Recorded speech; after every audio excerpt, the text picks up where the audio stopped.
Hello, friends. Welcome to a new episode. Today, we're going to talk about one of the most shocking, most cinematic, but unfortunately most real events in Turkey's recent history.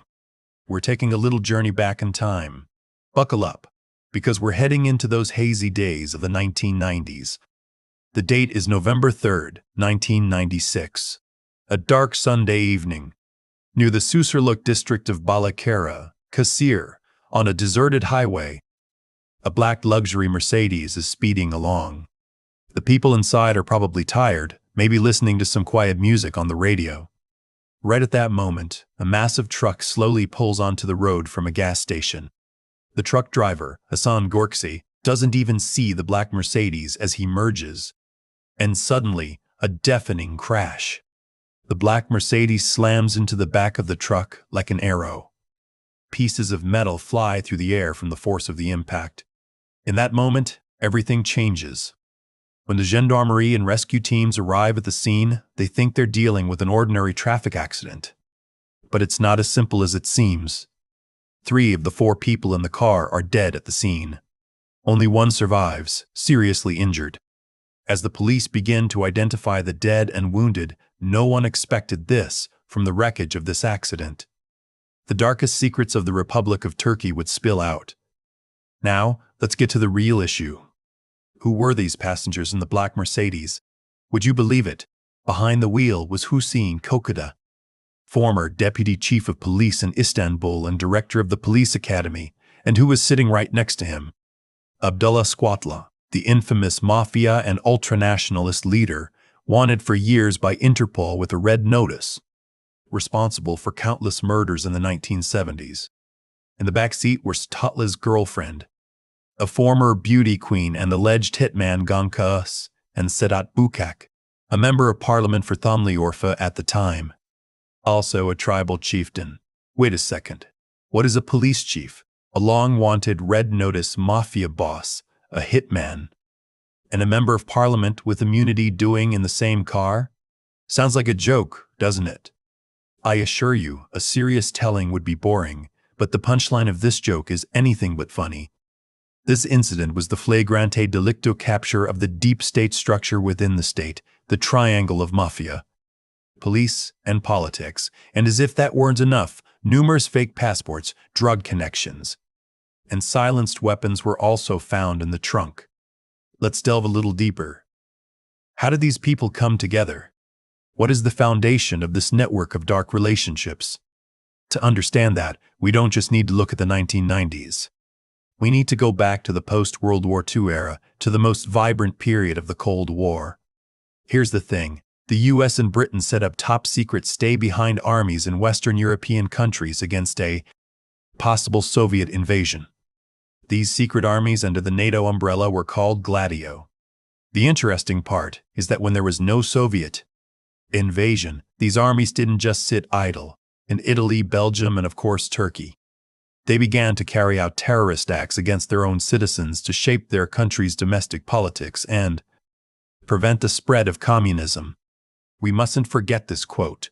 The Italian right-wing terrorist Vincenzo Vinciguerra once said in court, "You had to attack civilians, women, children, innocent people."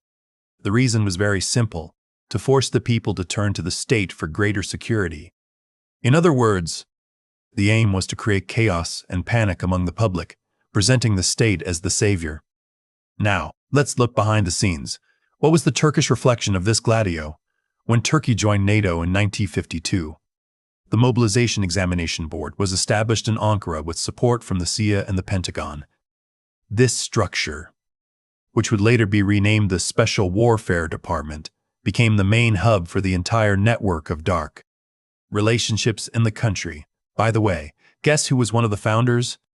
A young staff officer named Alparslan Türker, who had received counter-guerrilla training in the United States at that time.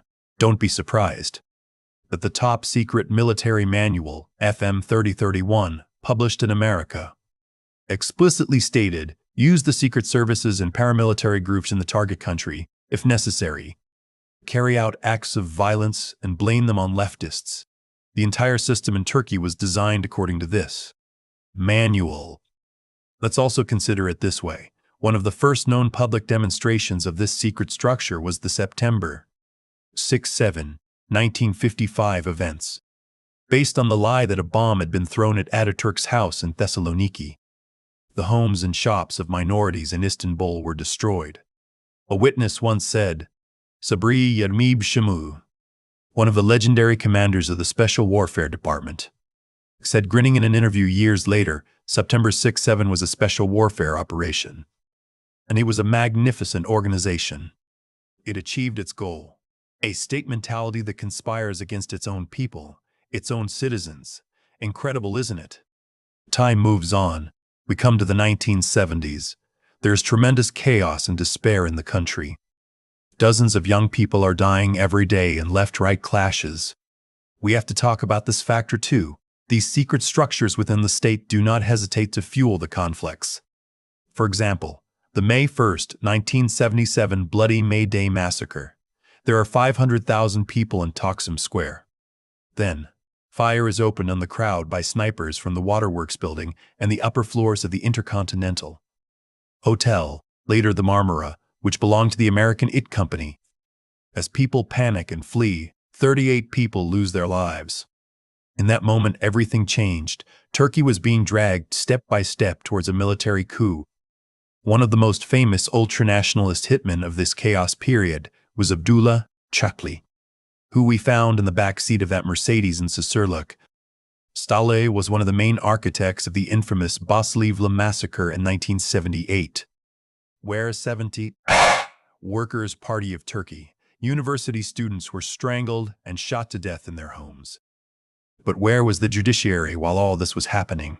At that time, there was a very brave Republican prosecutor investigating this network of dark relationships, the counter-guerrilla, and the gangs within the OSP, Nationalist Movement Party, Dahagan Oz. In his report, Oz explicitly stated, behind all these acts of violence are military and civilian security forces, the MIT, National Intelligence Organization, and the Special Warfare Department. The result? He was assassinated in 1978 while getting into his car. Although a hitman named Brahim Siftasi confessed to the murder, he was released by military courts. Do you see the extent of the despair? You see how justice is systematically destroyed by the state itself. Everything was covered up by a series of cover-ups. Then came the September 12, 1980 military coup. Kenan Evren seizes power. After the coup, prisons are overflowing. Rightists, leftists, everyone is inside. Figures like the Bozkurt and Abdullah Çaklı suddenly find themselves in prison, resentful of the state. We took bullets for the state, so why are we now in prison? They think. Then things get complicated. Might agents secretly enter the prisons and make an offer to these former comrades in arms. Do you want to get out of prison? Then you will fight against the Kurdish movement, against the KEK in the southeast. On behalf of the state, they accept the offer with great enthusiasm. Now, let's get to the real issue. The 1990s. The 1990s are a complete nightmare for Turkey. Village evacuations in the southeast, unsolved murders, acid wells, extrajudicial killings, to conduct this dirty war.